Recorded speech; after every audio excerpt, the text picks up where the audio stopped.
Good morning, Uncle Lou here. Thanks for watching today's must-see, can't-miss, groundbreaking, earth-shattering, head-scratching, and spine-tingling edition of the Uncle Lou Show. Today's show, this is one of my favorite shows of the year. Favorite shows of the year, hands down. Tonight is round one of the NFL draft. And you know what that means. My Atlanta Falcons get to find yet another way to blow it! You know, they're right up there with the Cleveland Browns,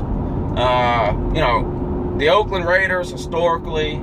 Although Oakland has done better the last couple of years drafting, but you know, the Falcons' draft history is embarrassing. Embarrassing. Thomas Dimitrov's the worst general manager in the NFL. How he still has a job is beyond me. It's got Uncle Lou shaking my head here. I'm SMHing every time I hear the name Thomas Dimitrov and how he's still employed by the Atlanta Falcons.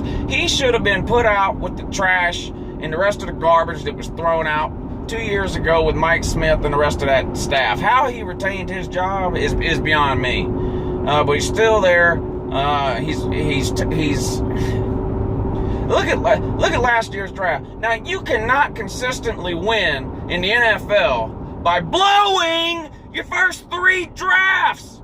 Your first three draft picks, round 1, 2, and 3. We got zero production out of our first three picks from last year's draft. Vic Busley was an absolute joke on the field. He had maybe 2 good games all year. I will give him credit for that second Carolina game in Atlanta where we won. He was a beast in the fourth quarter of that game. He didn't really have any stats to show for it, but he did chase Cam Newton all over the field. But, and you already know, Vic Beasley leads the universe in almost getting a sack. But Vic Beasley had about 20 tackles all year. Just terrible. Not even in the top 50 of rookies last year. And they drafted this guy, number 8 overall. He was supposed to be a sack machine. He had a sack and a half, loafing around. They tried changing him from one side of the field to the other halfway through the season. I mean, nothing worked. The season ends. They come up with some make-believe abdominal injury that he had, telling him why he sucked. It was just terrible, which I told the Falcons that before they drafted the guy. First of all, he cannot play the run at all. And Falcon fans tell me, they're arguing with me, outside linebacker or defensive end. They say, well, he's not an outside linebacker, he's a defensive end. He's 6'1", 240. So, if that's what you're looking for at defensive end, well, I don't know what to tell you. If you look at this year's draft as an example, there'll probably be 2 defensive ends taken in this year's draft in the top 10 of the draft, which is where Beasley was taken last year. These guys are 6'5", 6'6", 6'7", 260, 270, 280, 290. So, if he really is a defensive end, no wonder he's no good. He's undersized. He's getting pushed around. He has one move. We'll see if he developed anything new in the offseason. I don't know. But he had one move, the speed rush. Well, that doesn't work.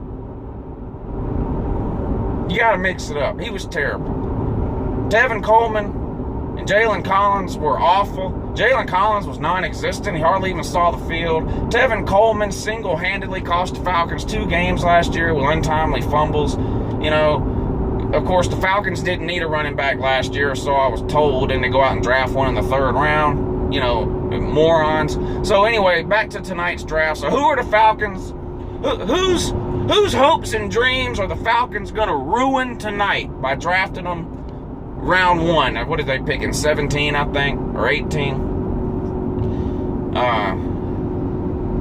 They should draft Leonard Floyd. That's who they should draft. Leonard Floyd is Vic Beasley if Vic Beasley was worth a shit. Leonard Floyd's twice the player Vic Beasley will ever be. That's who I wish the Falcons would get, but he's not going to be around. He's going to get taken before that. He may even go top 10. I'd be surprised if he made it past the Giants at number 10. And it's possible he goes before that. He could go 8 or 9. The Bucks, maybe. I don't know. Anyway, I don't think he'll be around when the Falcons get ready to pick. So, to me, that leaves two choices. Reggie Ragland or Deron Lee. Reggie Ragland out of Alabama, Deron Lee out of Ohio State. Both these guys were good in college. Of those two, I would prefer Reggie Ragland. Now, he's not much of a pass rusher. I mean, he can, but he's more of a run stopper. He plays in the middle, not on the outside.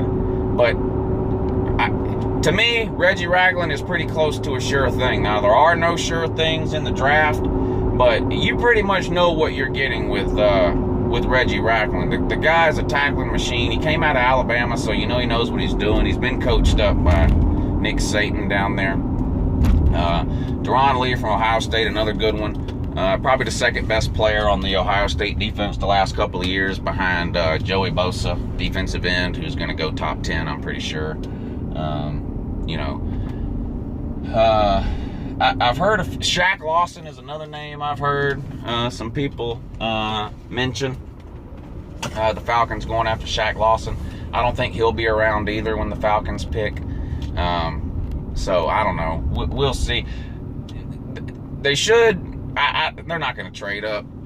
If what they're really looking for is what they tried to get last year in Vic Beasley, which is an edge pass rusher. If that's really what they're looking for in this year's draft, then they should trade up and take Leonard Floyd. If they draft an edge pass rusher in the first round, not named Leonard Floyd.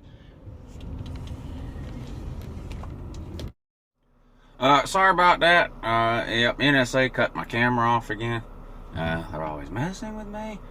But yeah, Leonard Floyd. Falcons not going to draft Leonard Floyd. It's not going to happen. He's a do-it-all player, though. You know, he can rush the passer. He can play the run. He can drop back in coverage and play zone, play man. And I really think he has the highest upside or potential upside of any defensive player in this year's draft. Falcons not going to draft him. He's too good. It's just not going to happen. But, yeah, the last time the Falcons drafted somebody as good as Leonard Floyd, his name was Brett